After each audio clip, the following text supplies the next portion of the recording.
let's take a look at our top selections.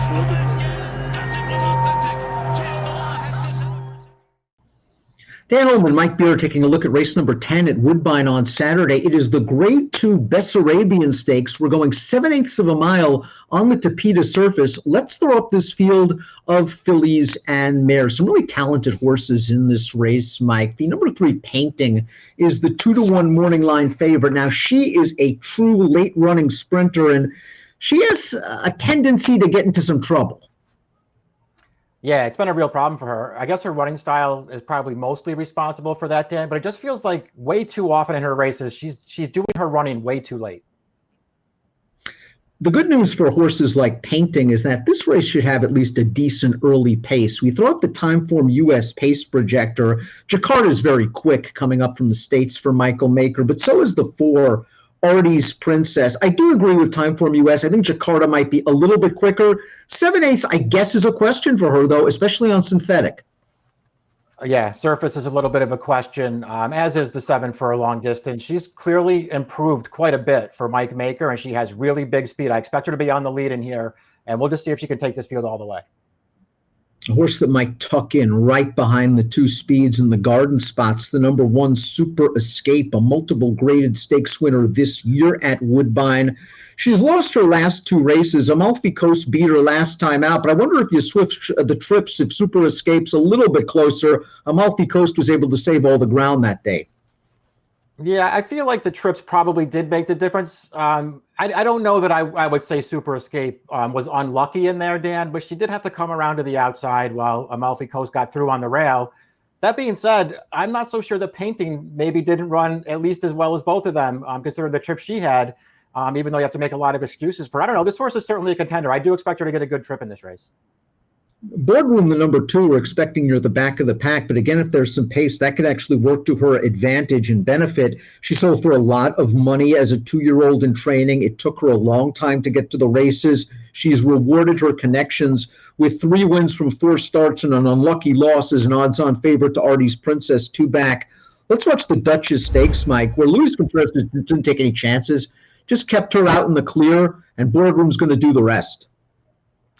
Yeah, I mean, he did. You're right. They took her back off the pace. That's how they usually ride her. But she wins this race very easily, Dan. Once he asked her for run, she goes by and takes over from the leader with no trouble at all. She's a much the best winner in here. And that's sort of been the case in all 3 of the races where she's had a fair chance. She's just been really good in her races. The race 2 back, you just have to put a line through it because her rein broke as soon as the gate opened, and Contreras spent that race just trying not to fall off. She's all upside. The 3 Painting, we kind of know what she is, and that's a rock-solid late-running sprinter.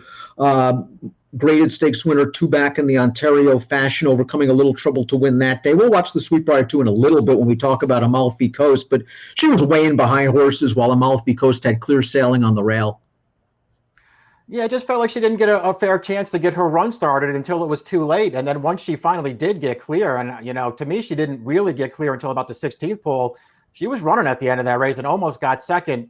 So I thought she ran well last time. The problem is it feels like you just have to keep making excuses for her. And, I hate that about a horse who's always a short price. She's 2-1 on the line again. Do you really want to take 2-1 on a horse who has 5 seconds and only 2 wins since she broke her maiden on debut? Of the 2 speeds, a horse with several advantages might be the 4 Artie's Princess over the 6 Jakarta, simply because she has truly proven over this surface, and she's lightly raced. We still might have not seen her best just yet. Let's watch her last race, the Ruling Angel. 90 by her speed figure performance against fellow 3-year-old fillies. She's obviously going to be in against older horses here, and this was just basically a procession once she got clear on the turn. Yeah, I mean, she really took advantage in this race. She managed to get to a loose lead in here, and of course, this is the race where Boardroom, you can see her the number 1 there back in 3rd. Now, her rein's broken, so she could not be ridden throughout this race and never got involved. So Artie's Princess really took advantage in here. At the same time, though, she really took a big step forward in that race as well. She seems like she has a good amount of talent, this horse. It was deserving for Amalfi Coast to get a trip because she had had some tough trips earlier this year. We're going to watch the Sweetbriar 2 right now, and Stein just put Amalfi Coast down towards the inside in the pocket. The rail opens up. She's going to shoot on through. We're going to see Painting in the black cap and the green silks just in behind horses right now, and she's going to eventually get to clearance. It's not going to be until way too late, but she does come with a useful run for 3rd. Yeah, I thought she ran fine here. That trip didn't work out for her. On the other hand, Amalfi Coast, though, and yes, she got a perfect trip in here. Sat right in behind. The rail opened up, and then she went on and did what she had to do. On the other hand, Dan, to me, I don't know if you agree with this or not, but when I watched that race back, she looked like she was going to win on the backstretch. She was always traveling in there, always had a lot of horse. I think she could have gone around and won anyway. She really, really ran well last time. And if she runs that well in here, she's going to be tough to beat. And again, she's just been a bit unlucky in a couple of her other races. She's always shown that she has a lot of talent, and maybe last time was finally the coming out party. She just needs a trip. Jakarta's the 6th. Let's watch her last race in the Franklin County Stakes, going 5.5 on the turf at Keeneland.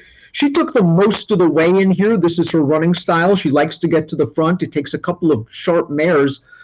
Certainly not Stormy, the class of this race, just steamrolls them from the back of the pack. But into Mystic, the runner-up in the red cap, is in very good form as well. And they had to run to beat Jakarta. 7/8, I guess, is a question for Jakarta, although she has won at a one-turn mile on dirt. To me, the bigger question is the synthetic and how she'll handle it.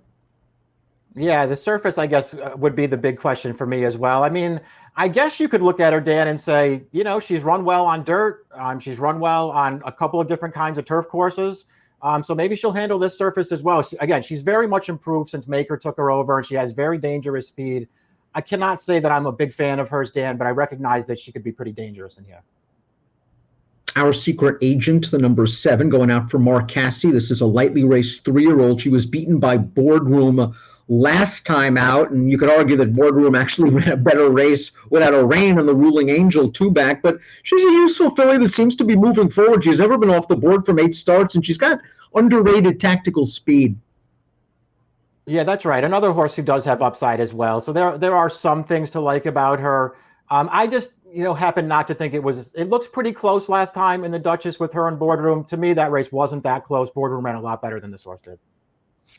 Outburst completes the field. She started her North American sojourn with 2 wins, including a score in the Florida Oaks, and it looked like she was really useful because she showed different running styles in both of those races. Now, last time out in the Valley View, I just think she went way too fast in the early portion of that race, going a mile and a 16th. They're trying a lot of different things with her here, cutting her back, trying synthetic.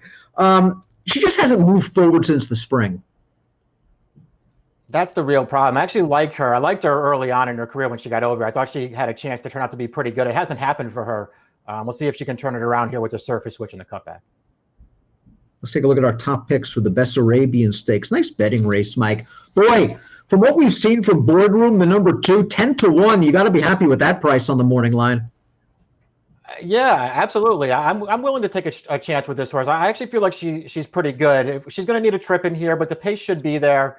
With your top pick in this race, who I feel like has only one way to go. So I feel like the race is going to set up the right way for her. And if she takes a small step forward, I think she can go with these horses. I like some of Jakarta's races. Obviously, the surface is an issue. I think she might go off a playable price in here. She's 6-1 on the morning line. And considering her figures in some of the races she's run on different surfaces, I want to give her a chance at that price.